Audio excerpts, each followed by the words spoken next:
Today we will start with basic concepts of accounting.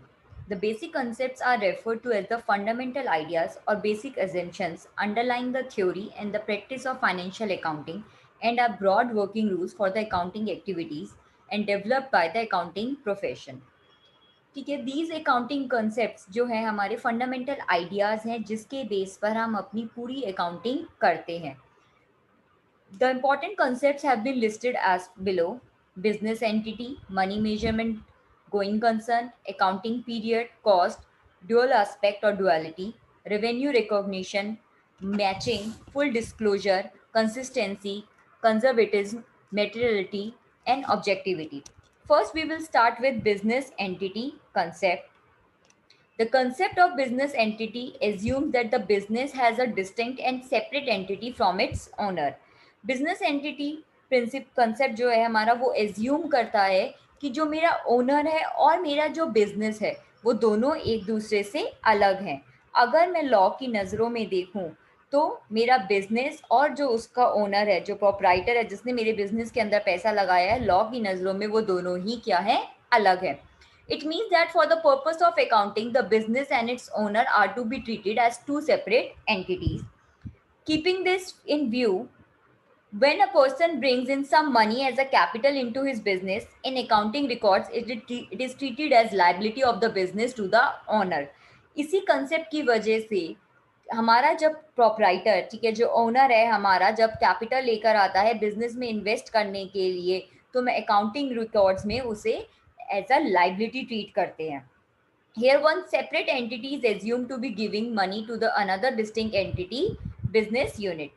Similarly, when the owner withdraws any money from the business for his personal expenses mean drawing. अगर वो owner मेरे business का पैसा अपने personal expenses के लिए निकाल रहा है, ठीक है, तो वो कहलाता है आपका drawing. It is treated as reduction of the owner's capital and consequently a reduction in the liability of the business. The accounting records are made in the books of accounts from the point of view of business unit and not that of owner. हमें एक बात याद रखने की ज़रूरत है कि जो मेरे अकाउंटिंग जब हम करते हैं, हम ओनर के पॉइंट ऑफ व्यू से नहीं करते, हम बिजनेस के पॉइंट ऑफ व्यू से करते हैं. यही रीज़न है कि जो ओनर जब हमारा पैसा लगाता है हमारे बिजनेस के अंदर, तो वो क्या मानी जाती है, हमारी इंटरनल लाइबिलिटी मानी जाती है. और जब वो ड्राइंग करता है तो उसकी लाइबिलिटी डिक्रीज होती है और रिडक्शन होती है उसकी कैपिटल में, और जिसका रिजल्ट क्या होता है, reduction in the liability of the business. Next है आपका money measurement principle concept. The concept of money measurement states that the only those transactions and happenings in an organization which can be expressed in terms of money, such as sale of goods or payment of expenses or receipt of income, etc., are to be recorded in the books of account. Money measurement principle आपका कहता है कि आप सिर्फ वही transactions और वही events अपने ऑर्गेनाइजेशन के रिकॉर्ड कर सकते हो अपनी बुक ऑफ रिकॉर्ड्स में, बुक ऑफ अकाउंट्स में, जो जिसको आप मनी टर्म में एक्सप्रेस कर सकते हो. जैसे आपने सेल करा, ठीक है, पेमेंट करी किसी एक्सपेंस की, आपको रिसिप्ट ऑफ इनकम हुआ, it is easy for me to convert them into the money. ठीक है, सपोज आपका कोई एम्प्लॉय है, ठीक है, मैनेजर है, वो डिसऑनेस्ट है, उसकी वजह से आपको बहुत लॉस हुआ, but you can not express that in money terms. आप ये नहीं कह सकते कि वो 100 रुपीज से डिसऑनेस्ट है या 1000 रुपीज से डिसऑनेस्ट है. ऑल्दो इसका मेरे मैनेजर के डिसऑनेस्ट होने का इफेक्ट मेरे बिजनेस पे ज़रूर पड़ा, बट बिकॉज मैं उसको मनी टर्म में एक्सप्रेस नहीं कर सकती, इसलिए मैं उसको बुक ऑफ अकाउंट्स में रिकॉर्ड नहीं करूँगी. ऑल सच ट्रांजेक्शन्स और हैपनिंग्स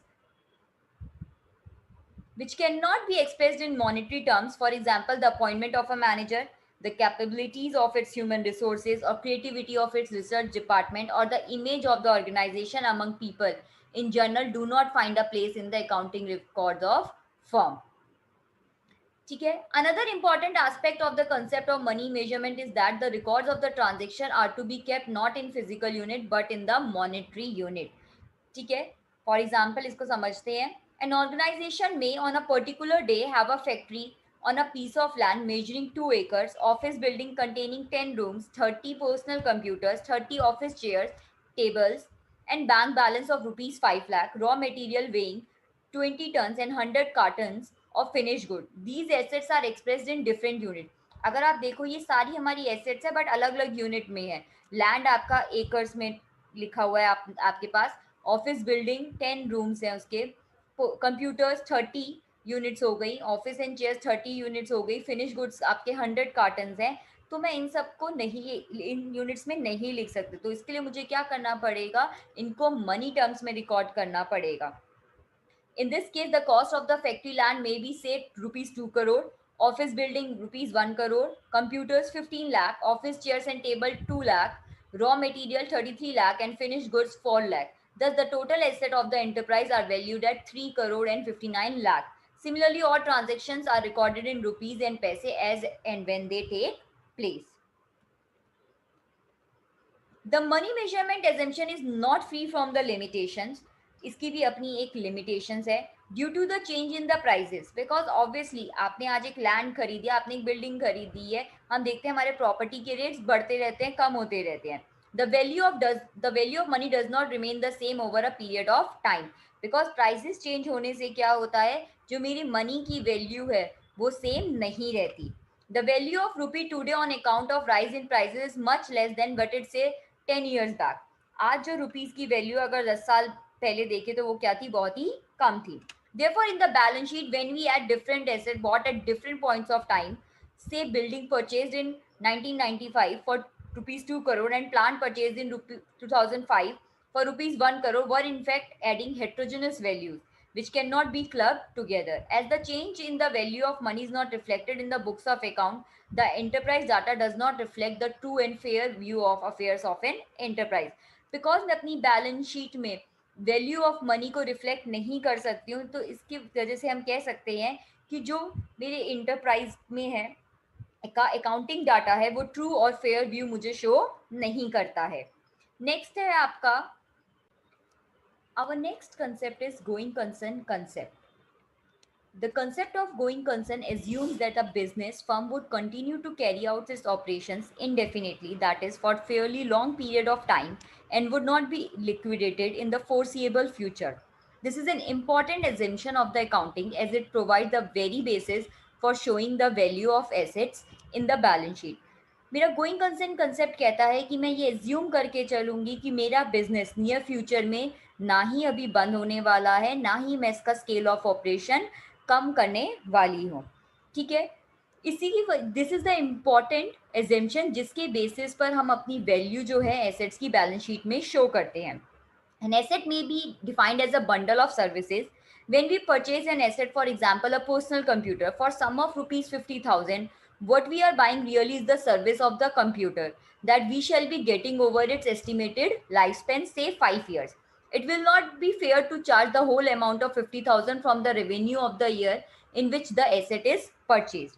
आपने एक कंप्यूटर खरीदा 50,000 रुपए का, ठीक है, और आप उसको यूज करने वाले हैं 5 साल तक.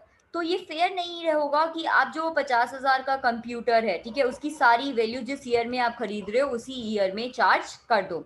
Instead the part of the asset which has been consumed और use during a period should be charge from the revenue of that period.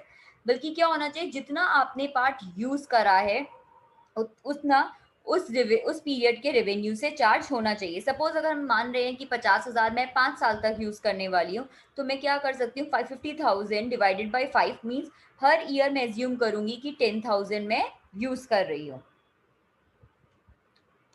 The assumption regarding continuity of business, the assumption regarding the continuity of the business allow us to charge from the revenue of a period only that part of the asset which has been consumed or used to earn the revenue in that period and carry forward the remaining amount to the next year over the estimated life of the asset.